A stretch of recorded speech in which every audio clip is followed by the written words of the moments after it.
Un hombre de 18 años está sentado, descalzo, en una silla de metal en una comisaría de policía, chupándose el pulgar y llorando en voz baja mientras un oficial le pregunta por qué huyó de su casa.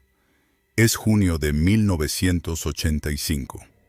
Julián Rodríguez, de 18 años, y su hermano Ricardo, de 16, llegaron a la comisaría de la ciudad de Colima a las 4 de la madrugada.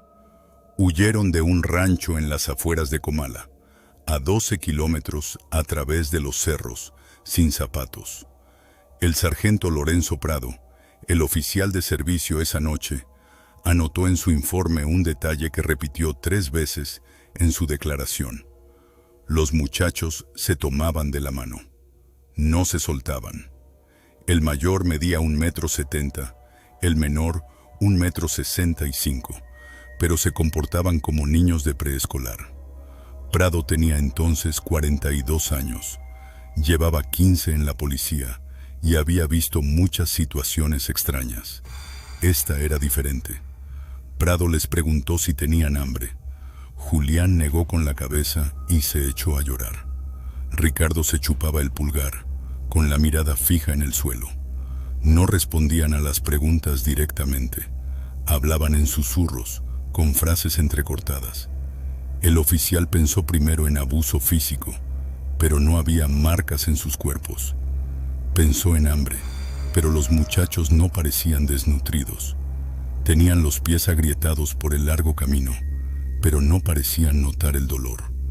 Julián tenía el pelo largo y espeso, cortado de forma desigual, como si alguien hubiera usado unas tijeras sin filo.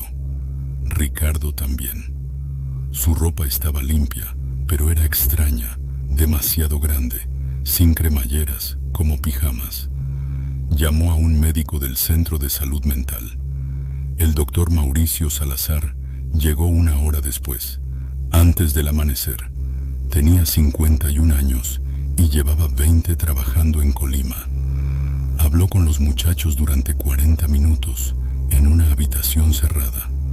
Cuando salió, pidió un café y se quedó en silencio otros 15 minutos. Prado le preguntó qué sucedía. Salazar no respondió de inmediato. Fue entonces cuando Salazar les dijo a los oficiales que los muchachos habían descrito una vida que sonaba como un pasaje de un libro sobre aislamiento social, pero que era real. Su madre los amamantaba todos los días, hasta el día en que huyeron. Julián, de 18 años, un adulto legal, era alimentado como un bebé. Al principio, Prado pensó que había oído mal. Le pidió que lo repitiera. Salazar lo repitió. Un silencio denso cayó sobre la habitación. En la comisaría flotaba un olor a polvo antiguo y a humedad. El sargento Prado escribiría más tarde en su informe que los muchachos desprendían un olor extraño, dulzón y amargo a la vez, como leche mezclada con algo viejo. Un olor que Prado recordaría años después. Un olor que no se iba, que permaneció en la habitación durante horas después de que se llevaran a los muchachos. Genoveva Rodríguez vivía en los límites de Comala, lejos del mundo. Centro del pueblo, en una casa de adobe encalada y rodeada por una alta cerca. La casa se alzaba junto a un camino de tierra, la última antes de que comenzara el monte. El vecino más cercano vivía a 100 metros.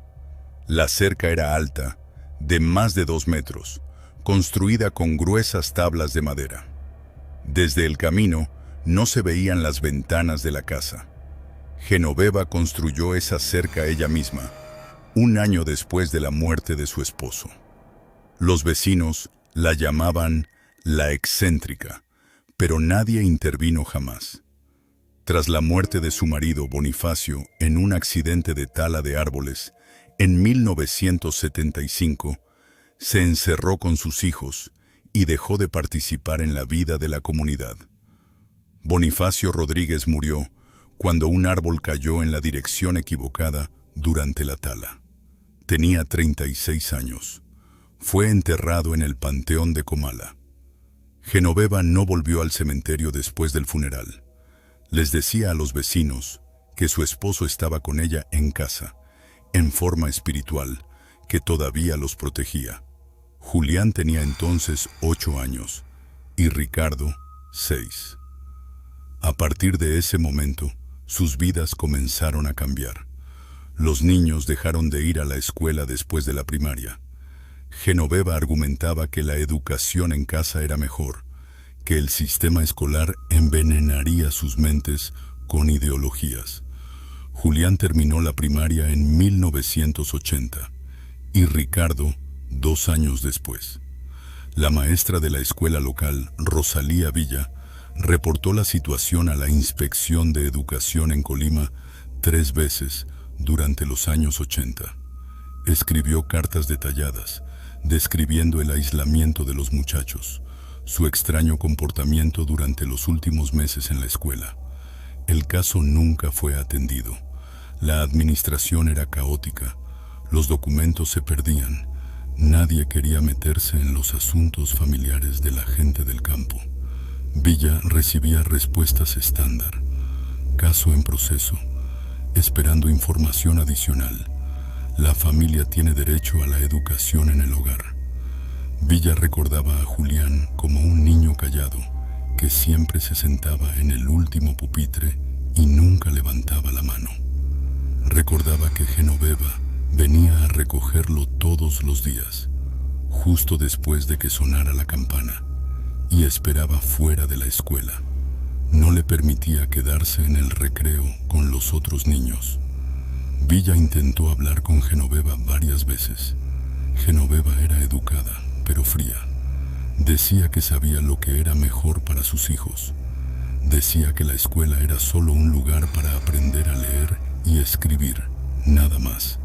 Decía que la verdadera educación tenía lugar en casa. Comala es un pueblo pequeño, con menos de 500 habitantes. Todos veían que algo no estaba bien con la familia Rodríguez. Julián y Ricardo nunca salían solos. Su madre los acompañaba a todas partes, incluso a la letrina en el patio. Una vecina, Jacinta Morales, declararía más tarde que vio a través de la cerca cómo Genoveva alimentaba a los muchachos con una cuchara en la mesa. A pesar de que ya eran adolescentes. Lo vio en el verano de 1983, cuando salió a colgar la ropa. La casa de los Rodríguez era visible a través de una rendija en la cerca. Morales se detuvo y observó durante varios minutos. Genoveva estaba sentada a la mesa, frente a sus 2 hijos. El mayor parecía tener 16 años, el menor 14. Genoveva tomaba sopa con una cuchara y se la llevaba a la boca, uno tras otro. Los muchachos abrían la boca como pajarillos. Morales se dio la vuelta y entró en su casa. No le dijo a nadie lo que había visto. Otro vecino, Andrés Cárdenas, contó al médico que intentó hablar con Genoveva en 2 ocasiones sobre el hecho de que los muchachos deberían empezar a trabajar, que Julián ya tenía edad para que los hombres del campo enseñaran un oficio a sus hijos. Cárdenas tenía una carpintería y necesitaba un ayudante. Pensó que Julián podría aprender. Fue a la casa de los Rodríguez en 1982 y llamó a la puerta. Genoveva abrió, pero no lo dejó entrar. Se quedó en el umbral, agarrada al marco de la puerta. Cárdenas le ofreció trabajo a Julián. Genoveva lo miró como si hubiera dicho algo obsceno. Dijo que su hijo aún era demasiado joven, que necesitaba madurar, que el mundo no estaba preparado para almas como la suya. Cárdenas intentó explicarle que el chico tenía 15 años, que era una buena edad para empezar. Genoveva le cerró la puerta en la cara. No volvió a dirigirle la palabra en los 2 años siguientes. Cuando se cruzaban en el camino, ella apartaba la mirada.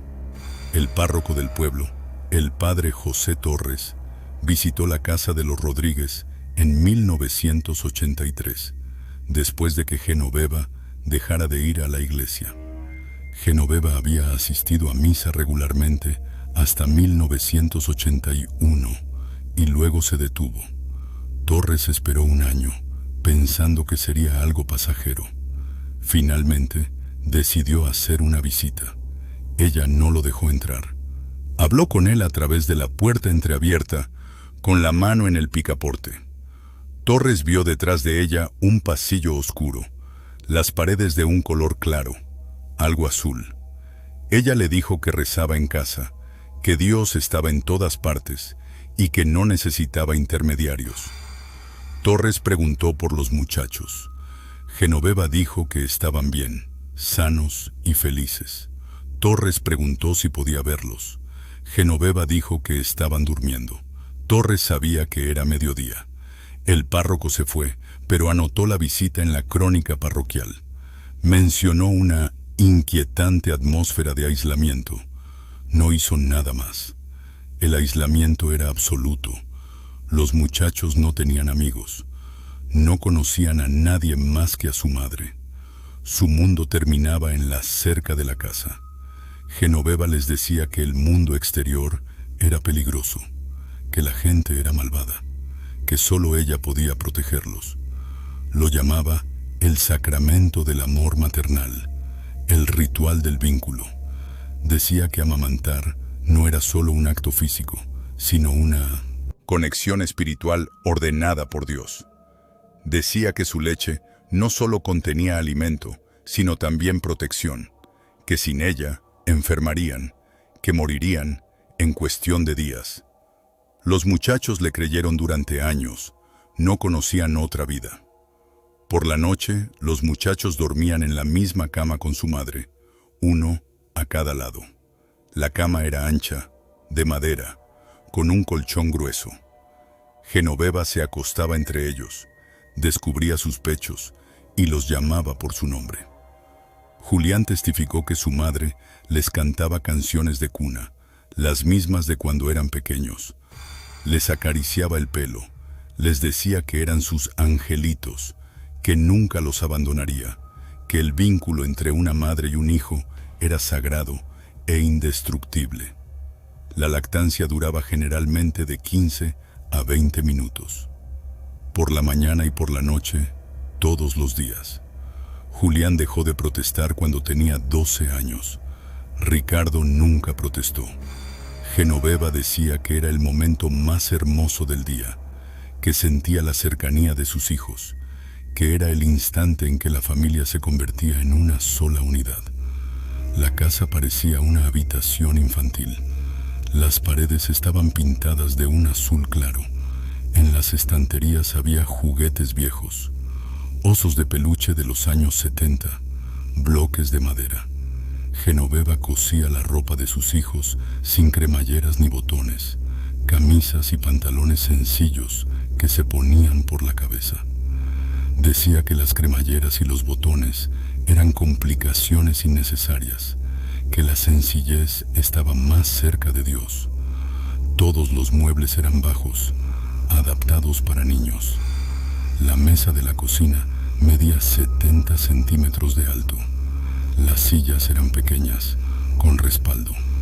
En el baño había 2 cepillos de dientes de colores infantiles, uno rojo y otro azul. En las paredes colgaban dibujos viejos de los muchachos de los años 70, hechos con crayones de colores sobre papel, que representaban una casa, una madre, el sol. Les prohibía a los muchachos afeitarse. Les cortaba el pelo ella misma, con un estilo simple e infantil. Usaba unas tijeras de cocina comunes, cortando de forma desigual, sin preocuparse por la apariencia.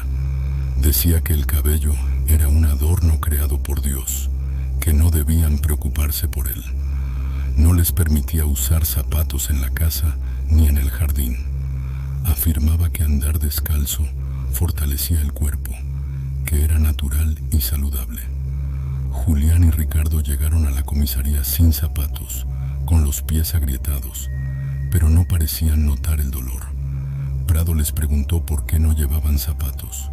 Julián respondió que su mamá no se lo permitía. Prado preguntó si tenían zapatos. Julián dijo que no lo sabía. Genoveva controlaba cada aspecto de sus vidas. Preparaba las comidas y los alimentaba con una cuchara, como si fueran bebés. Cocinaba alimentos sencillos, sopas, gachas, papas. Todo blando, fácil de tragar. Los muchachos se sentaban a la mesa y esperaban a que su madre los alimentara. Si alguno intentaba comer por su cuenta, ella rompía en llanto. Gritaba que la estaban rechazando, que eran unos desagradecidos. Gritaba durante horas, lloraba, decía que ya no quería vivir. Ricardo dejó de intentarlo. Julián testificó que intentó comer solo cuando tenía 15 años, pero después de una escena de histeria de su madre que duró toda la noche, se rindió.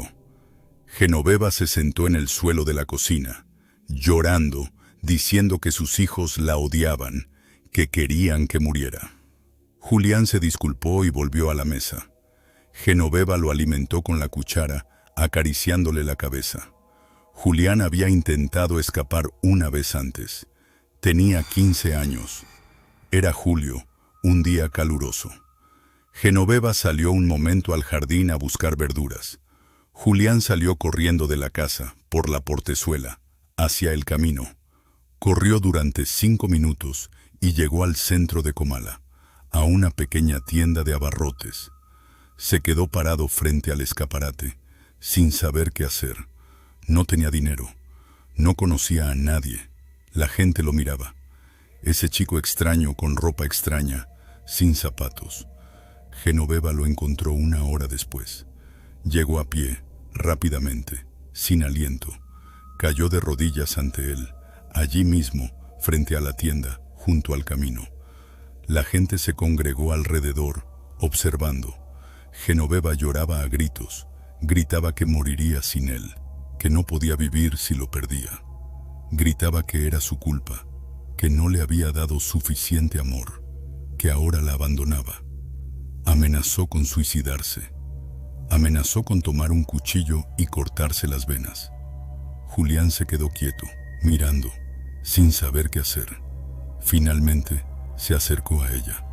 Genoveva lo abrazó, lo apretó con fuerza y lo sostuvo durante varios minutos. Luego lo tomó de la mano y lo llevó a casa. La gente miraba, pero nadie intervino. Julián no intentó escapar durante los siguientes 3 años. En mayo de 1985, Julián vio por la ventana a un joven de su edad. La ventana de la cocina daba al camino. Genoveva solía correr las cortinas, pero ese día, durante unas horas, las cortinas estuvieron abiertas. Julián se quedó junto a la ventana observando. Enfrente, en la casa vecina, un muchacho reparaba el techo junto a su padre. El joven parecía tener 18, quizás 19 años.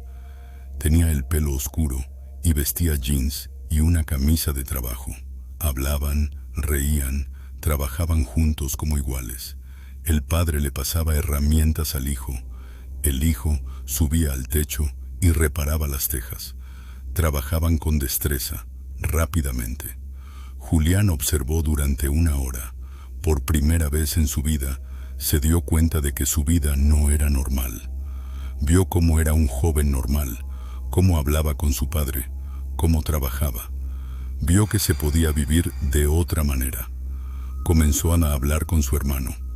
Lo convenció durante semanas. Hablaban en susurros, tarde en la noche, cuando su madre dormía. Ricardo tenía miedo. Decía que su madre decía la verdad, que el mundo era peligroso, que sin ella morirían. Decía que su leche era lo que los mantenía vivos. Julián le mostraba por la ventana a otras familias, a otros jóvenes. Le explicaba que no era verdad, que la gente vivía sin la leche de su madre, que se podía ser adulto. Ricardo finalmente aceptó, pero todavía tenía dudas. Planearon la huida durante 1 mes. Observaron cuándo su madre caía en el sueño más profundo.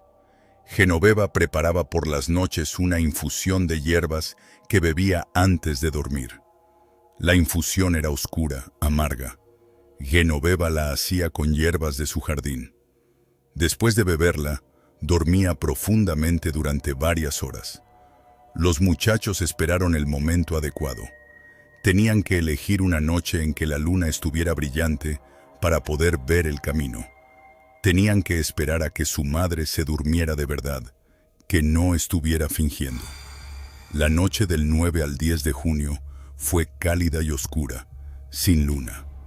Genoveva bebió su infusión, se acostó y se durmió. Los muchachos esperaron una hora. Julián yacía con los ojos abiertos, escuchando la respiración de su madre. Cuando la respiración se volvió profunda y regular, le dio un codazo a su hermano. Se levantaron lenta y cuidadosamente. El suelo crujía. Su madre se movió, pero no se despertó.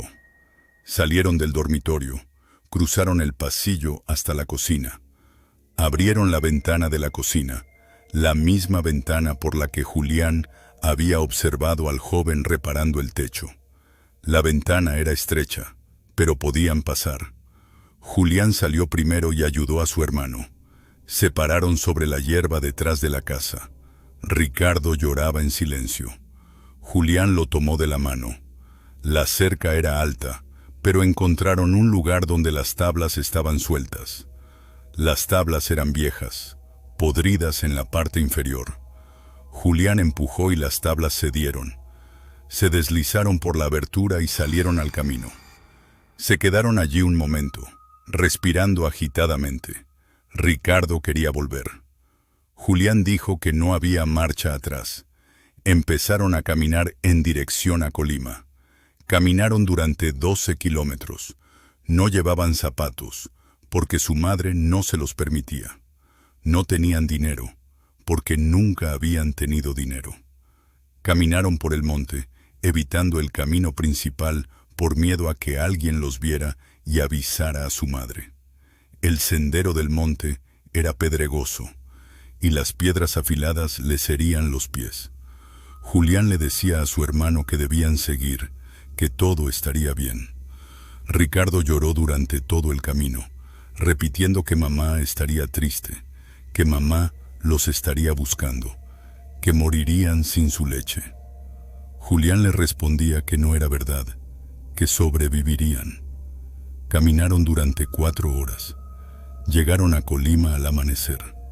Ricardo apenas podía caminar, tenía los pies ensangrentados. Julián lo sostenía de la mano y lo arrastraba. En la comisaría, cuando el sargento Prado les preguntó por qué habían huido, Julián solo dijo una frase: «Mamá no nos deja crecer». Ricardo se chupaba el pulgar y guardaba silencio. Prado preguntó qué significaba eso. Julián se echó a llorar. No podía explicarlo. Prado les trajo agua y pan. Los muchachos no tocaron el pan. Prado preguntó por qué no comían. Julián respondió que mamá no los había alimentado. Prado no entendió. El doctor Salazar habló con ellos por separado, y luego juntos. Hizo preguntas sencillas. ¿Cuántos años tenían? ¿Cómo se llamaban? Si conocían a alguien además de su madre. Los muchachos respondieron lentamente, con interrupciones. Julián no mencionó la lactancia hasta después de media hora. Hablaba en voz baja, como si temiera que su madre lo escuchara. Salazar escuchaba, tomaba notas, no interrumpía. Cuando Julián terminó, Salazar le preguntó a Ricardo si era verdad. Ricardo asintió, chupándose el pulgar. Salazar preguntó si alguien en el pueblo lo sabía. Julián dijo que no sabía. Ricardo dijo que nadie les había preguntado nunca. Salazar anotó en su informe que los muchachos presentaban un retraso emocional, que su desarrollo social correspondía al de niños de 6 o 7 años, a pesar de tener 16 y 18. Anotó que requerían intervención inmediata. La policía interrogó al sargento Prado y al doctor Salazar, y luego envió una patrulla a Comala. La intervención tuvo lugar 2 días después, el 12 de junio. Los oficiales llegaron a las 8 de la mañana. La patrulla estaba compuesta por 3 agentes, el sargento Tomás Rivas, el cabo Marcos Cepeda y el oficial Gregorio Durán. Llamaron a la puerta. Genoveva no abrió. Gritaba desde el otro lado que no dejaría entrar a extraños, que era su casa, que nadie tenía derecho a entrar. Rivas le explicó que necesitaban inspeccionar la casa, que era un control de rutina. Genoveva gritaba que no daba su permiso, que nadie entraría. Gritó durante 10 minutos. Los oficiales derribaron la puerta. La puerta era sólida.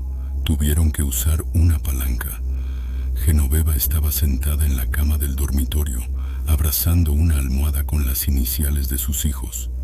La almohada era blanca, con las iniciales bordadas en hilo rojo, J.R. y R.R. Genoveva lloraba sin cesar, en un llanto bajo y monótono.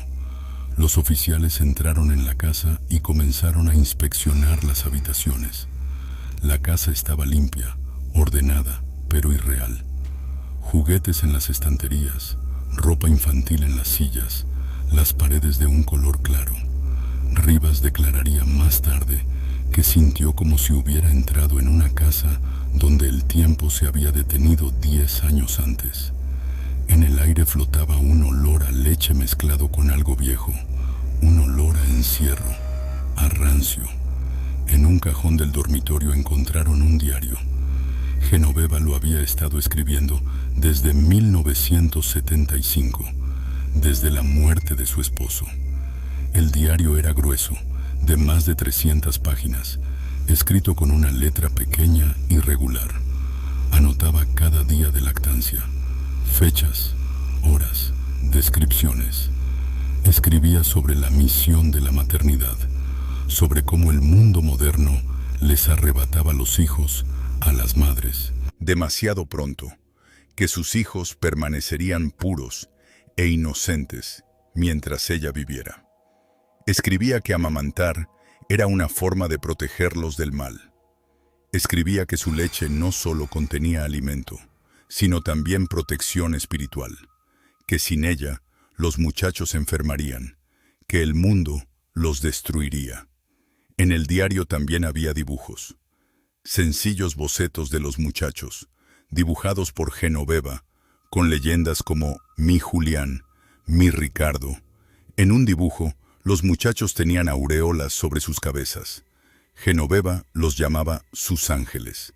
También había fotografías viejas de los años 70, de los muchachos cuando eran niños pequeños, con su madre, con su padre. En una fotografía, Julián tenía 3 años y Ricardo 1. Estaban sentados en el regazo de su madre, sonriendo. Esa fue la última fotografía en la que todos parecían normales. La psicóloga forense, la doctora Adriana Navarro, evaluó a Genoveva en julio de 1985. Navarro tenía 40 años y llevaba 12 como psicóloga forense. Habló con Genoveva durante 5 sesiones, cada una de 2 horas. El diagnóstico fue largo y complejo. Trastorno de la personalidad, ansiedad por abandono, narcisismo maternal, una necesidad de control absoluto disfrazada de amor. Navarro escribió en su informe que Genoveva creía sinceramente en lo que hacía. No actuaba con mala intención. Creía que estaba protegiendo a sus hijos. Creía que el mundo era peligroso, que solo ella podía salvarlos. Navarro también escribió que Genoveva no mostraba signos de mejoría, que no entendía por qué sus acciones eran perjudiciales. Los muchachos fueron internados en un centro de readaptación en Guadalajara. El centro estaba ubicado en la calle Copérnico, en un edificio antiguo de los años 50. Pasaron allí 2 años. Aprendieron habilidades sociales básicas. Cómo hablar con la gente, cómo comer por sí mismos, cómo funcionar sin su madre. cómo vestirse, cómo asearse, cómo comportarse en sociedad. Julián no aprendió a leer y escribir correctamente hasta los 20 años. Tenía problemas de concentración, olvidaba las letras, tuvo que repetir los ejercicios durante meses. Ricardo tuvo más dificultades. Según un informe de 1995, tiene problemas para establecer relaciones y no puede funcionar de forma independiente. Vive en un centro de apoyo para personas con trastornos del desarrollo en Tlaquepaque. Genoveva no fue condenada penalmente. Un tribunal de Colima examinó el caso en noviembre de 1985. El tribunal determinó que sus acciones se debían a una enfermedad mental. El fiscal solicitó una pena de prisión, pero el informe psicológico fue inequívoco. Fue internada en un hospital psiquiátrico en Colima. Permaneció allí hasta 1992, durante 7 años. Al salir, se fue a vivir con su hermana a Guadalajara. La hermana, Sofía Rodríguez, testificó que Genoveva, hasta el final de su vida, se refirió a sus hijos como los niños que la habían traicionado. Decía que eran unos desagradecidos, que habían olvidado cuánto había hecho por ellos, que algún día volverían. Genoveva murió en el año 2001. Tenía 62 años. Murió de cáncer de pulmón. Julián y Ricardo no asistieron al funeral. Se negaron a tener cualquier contacto con su madre después de 1987. Cambiaron sus apellidos. Julián adoptó el apellido Navarro y Ricardo el apellido Villa. Intentaron empezar una nueva vida, pero el pasado no les permitía olvidar. Hoy, Julián trabaja como conserje en Guadalajara. Tiene 58 años y vive solo en un pequeño apartamento. No tiene familia ni hijos. Ricardo vive en el centro de apoyo en Tlaquepaque. Tiene 56 años y requiere atención constante. El contacto entre los hermanos es esporádico. Julián visita a su hermano una vez cada pocos meses. Las conversaciones son breves, difíciles. Julián aceptó contar su historia por primera vez en 1999, en un reportaje anónimo para un periódico local.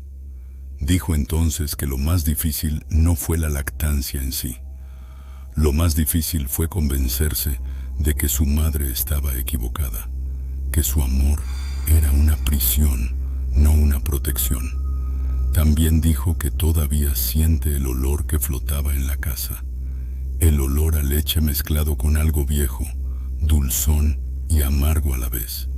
Dijo que ese olor a veces aparece en sus sueños, que se despierta en mitad de la noche, presa del pánico, pensando que todavía está en esa casa, en esa cama, con su madre a su lado. La maestra Rosalía Villa, quien reportó la situación a la inspección, se jubiló en 1990. En una entrevista para un periódico local, dijo que durante años se culpó por no haber hecho más. Dijo que el sistema educativo en los años 80 era burocrático, que nadie escuchaba a los maestros, que los documentos se perdían en las oficinas. También dijo que no solo el sistema les falló a los hermanos Rodríguez, les falló todo el pueblo.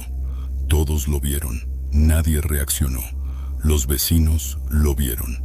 Vieron que los muchachos no salían. Vieron que algo no estaba bien. Pero nadie reaccionó. Jacinta Morales testificó que le tenía miedo a Genoveva, que la mujer era extraña, que era mejor mantenerse alejado. Dijo que una vez vio a Genoveva de pie en el jardín, de noche, hablando sola. Dijo que fue aterrador. Andrés Cárdenas dijo que en el campo uno no se mete en los asuntos de los demás, que cada quien tiene derecho a criar a sus hijos a su manera. Dijo que no sabía cuán grave era la situación. El padre Torres admitió que debería haber reportado el caso a las autoridades competentes, pero que en aquellos tiempos la iglesia no se inmiscuía en asuntos familiares a menos que la propia familia pidiera ayuda. Todos lo sabían. Nadie reaccionó. Nadie quería. Problemas. Nadie quería interferir. Comala es un pueblo pequeño. Todos se conocen. Cada quien tiene sus secretos. Es mejor no preguntar. Es mejor no saber. Es mejor cerrar los ojos. 12 kilómetros desde Comala hasta Colima. Julián y Ricardo caminaron toda la noche. Descalzos, asustados, pero decididos. Caminaron porque Julián, a sus 18 años, vio por la ventana a un joven de su edad que vivía una vida normal. Caminaron porque se dieron cuenta de que se podía vivir de otra manera. Caminaron porque entendieron que el amor de una madre que te encierra en una jaula no es amor. En la comisaría de Colima, mientras los muchachos estaban sentados en las sillas de metal, exhaustos y aterrorizados, el sargento Prado les preguntó una cosa más. Les preguntó si querían volver con su madre. Julián negó con la cabeza de inmediato. Ricardo dudó. Miró a su hermano, luego al oficial. Se chupaba el pulgar. Después de un momento, también negó con la cabeza. Prado lo anotó en su informe. Escribió que esa fue la primera vez que los muchachos le negaron algo a su madre. El doctor Salazar anotó en su informe que el mayor éxito de la intervención fue que los muchachos, a pesar de años de adoctrinamiento, lograron decir no. Lograron rechazar a su madre. Lograron elegirse a sí mismos.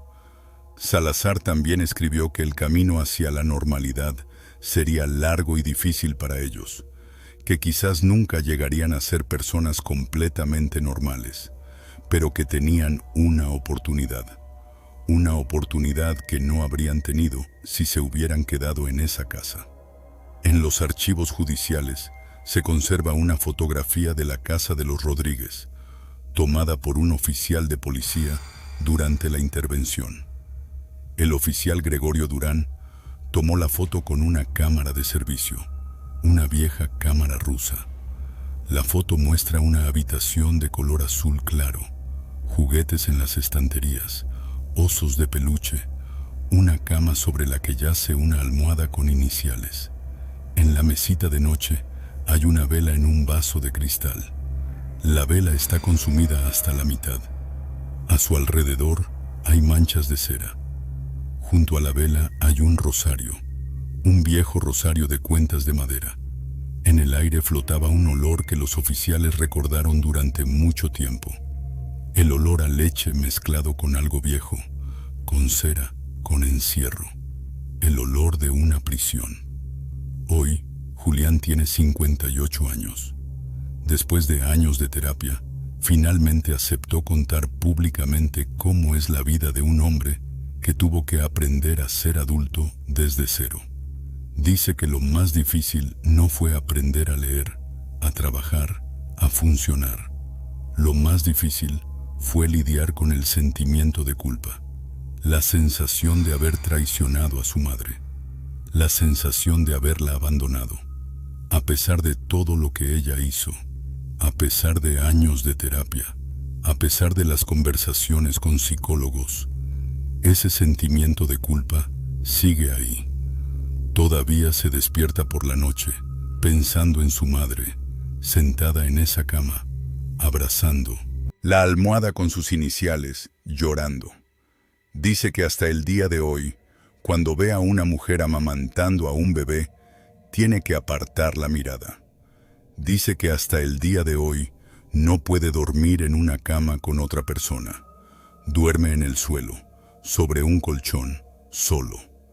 Dice que en su cabeza todavía resuena la voz de su madre, repitiendo que sin ella morirá, que el mundo lo destruirá, que solo ella puede protegerlo. Las preguntas permanecen. ¿Por qué durante 10 años nadie en Comala reportó esta situación, a pesar de que todos veían que algo no estaba bien? ¿Acaso el miedo a interferir en los asuntos familiares, típico de las pequeñas comunidades rurales, permitió que esta patología perdurara durante una década? ¿Fue la falta de reacción de los vecinos, los maestros y el párroco el resultado de la indiferencia o del miedo? ¿Cuántos otros niños en pueblos aislados durante los años 80 fueron aprisionados por sus padres en sistemas similares de control emocional y nadie lo supo porque nadie quiso saberlo? ¿Cuántas familias vivieron detrás de altas cercas, encerradas, aisladas, mientras el mundo pasaba de largo con indiferencia? Si todos lo sabían, ¿por qué nadie cerró esa puerta?